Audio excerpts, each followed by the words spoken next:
شفت انا فين؟ عشان باين نفسي، وانا باين ولا مش باين؟ الجو بيمطر الساعة 10:30 11 بالليل في الرينج ده، والباص فاتني. فكرت ان انا ارجع البيت، ارجع اخد البسكليتة من الجراج عشان اتخرمت، واخدها معايا البيت على الاقل اركنها في البيت بدل ما اسيبها هنا في المطره. الجو مطره وتفرصه. انا جاي اتكلم ليه؟ انا جاي اتكلم دلوقتي في فكره ان في فيديو جديد نزل على اليوتيوب بيتكلم على انواع الماجستير في التمريض. معلش كلامي مش احسن حاجه لان انا صاحي من بدري جدا، صاحي من الساعه 6 وقبل 6 الساعه 5 النهارده. كان عندي تجربه خدت معايا 5 ساعات تفكير وتنفيذ وتقييم.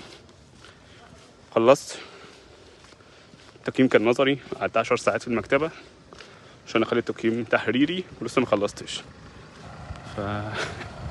ده معناه ان انا بكره الصبح عندي 4 حاجات لازم اروح اتعلمها في المستشفى، حاجات جديده عشان مطالب مني كمان 4 شهور 5 شهور حاجه التقييم تاني، عشان عايزين افكر واطور حاجه تانية في التمريض.